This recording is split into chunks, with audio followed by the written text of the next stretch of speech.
Good evening and welcome to Channel 19 WCTU News. My name is Maria Williams and today is August 18, 2010. 90 years ago today, the United States passed the 19th Amendment, giving women the right to vote. In honor of this life-altering achievement for women, WCTU News will take you back in time to the decades of the 1920s, 40s, 50s, and 70s to explore how the modern lady, once granted the right to vote, used this amendment to empower themselves. This evolution of lifestyles and goals can be seen throughout the 20th century. Sit back and enjoy while we take you through the glitzy lives of the flappers, the hard-working riveters, the busy housewives, and the strong-willed feminists. Take a moment and reflect on the tenacity of the women through the 20th century that made us who we are today. Today is June 12th, 1924. I'm here with Daphne O'Connor, a woman who has taken advantage of women's new freedom. President Wilson passed the 19th Amendment 4 years ago, giving women the right to vote and a new sense of empowerment. Let's talk to Miss O'Connor about her newfound freedom. Good evening, Miss O'Connor. Hello, darling. So Daphne, tell me about the changes you've made in your life since you got the right to vote. I have a job now, and instead of staying home all the time, I go out with friends more often to relieve the stress. And what do you do when you go out? With this new sense of freedom, I've started smoking and drinking, I cut my hair, take risks, and I'm not thinking about settling down anytime soon. So, would you call yourself a flapper then? Of course, I'm young, careless, I'm free-spirited, I love to dance until dawn like most single women nowadays. And there you have it, folks, a day in the life of a 1920s flapper. Back to you, Marie. Thank you, Amelia. How risque. After the 1920s, when the women were so wild and free, things got serious when the men went to war. That was in 1941, and the women were forced to get motivated and join the workforce. Women helped to fight the war by providing the men with war supplies, which they created in factories. Rosie the Riveter was an iconic feature in the 1940s to help get women into the workforce. Let's travel there to have a word with Rosie the Riveter. Here's Rosie at work!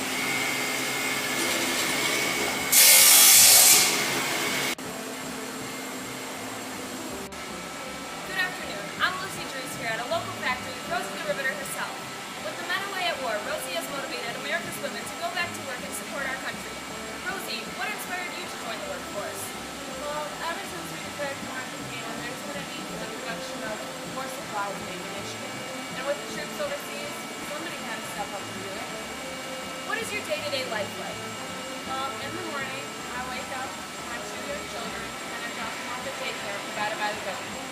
And then I go off to work, and I work a 10-hour shift at this factory where we make these war supplies. And after work, I go and pick up the children, and I try to take care of my family, all without my husband. How is your life different now compared to before the war? Before the war, I was pretty careless and wild, but now I've had to take on a lot of responsibility to provide for my family. The confidence that I had before the war has helped me by getting a job in a previously male-dominated industry. Being independent in the 1920s has helped, has actually prepared America's women for being independent in the workforce. American women actually have great work. And what kinds of women have joined the workforce? Anyone from single girls to married women to school girls. What kind of advice do you have to give to women across the nation? Don't be afraid to go out there and help during the war effort. You can help anyone from troops to your neighbors to young children to your children. Every little effort counts. Thank you, Rosie, for being such an inspiration to women across the country. Back to the news desk. This has been Lucy Drews reporting for WCTU News. Thanks for that, Lucy. Rosie really was a trooper who was not afraid to stand out. Unfortunately, that mindset changed when the Red Scare came along in the 1950s, and people could no longer stick out in fear of being labeled a communist. This began the era of conformity.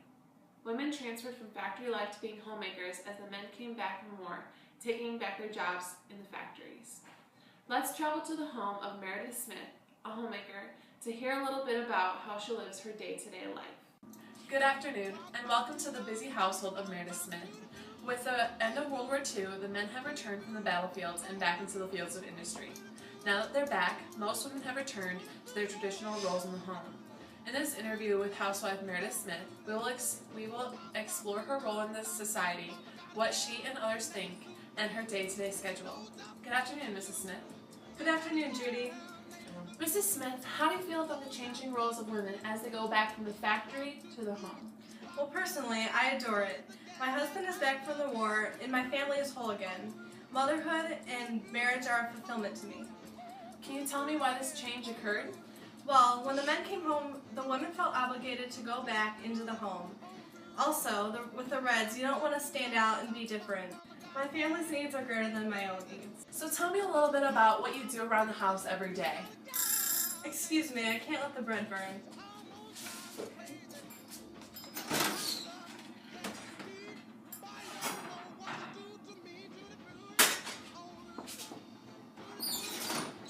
So what was that again?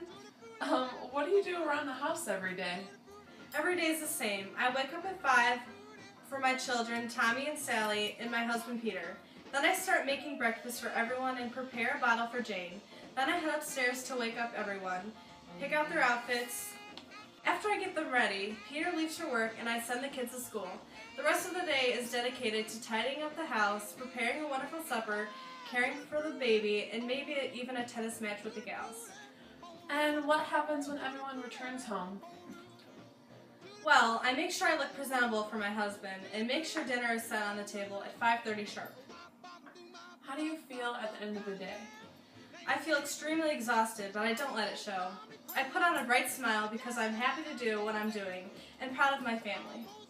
Do you ever wish that you could have pursued a college education? No, I'm content with my role in the household. Becoming a nurse or a teacher did not appeal to me. All I wanted was a family. Thank you, Meredith, for your inside look on housewives.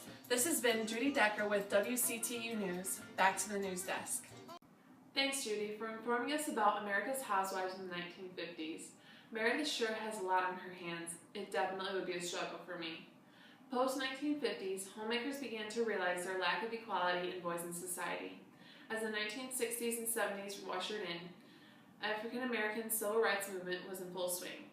The women, who were used to helping abolitionists and African-Americans gain civil rights, decided it was their time to act on equality. WCTU will now take you to a feminist rally in Jones Park to show how women fought for their rights and equality that we have today. Welcome back and good afternoon. I am Claire Sinclair here at Jones Park where feminists and anti-feminists alike are gathering.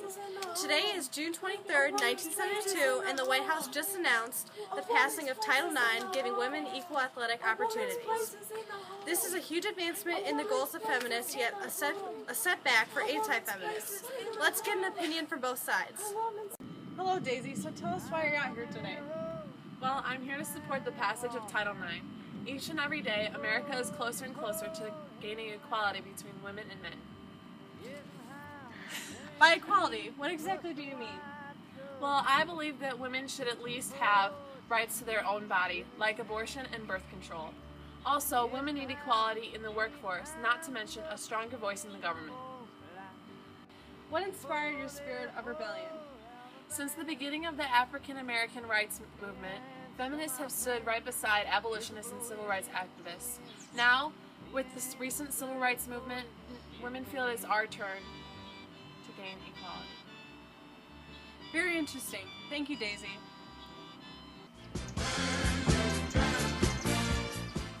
Phyllis, what is your take on Title IX and women's rights and equality? Well, as an anti-feminist, the passage of Title IX goes against my beliefs. I believe women do not need feminism, and men are the ones who need a college education because of their dominance.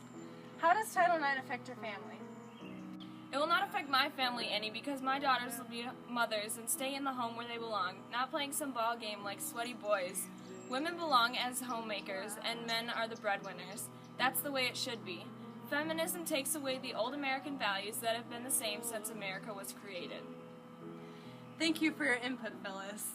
There you have it, America. Now you can determine for yourself how Title IX stands. I am Claire Sinclair, and this has been WCTU News. Thanks, Claire Sinclair. There you have it, friends, the changes in the roles of modern women since suffrage. Tune in next week for a segment on the stupidity of men throughout history. Thank you, and good night.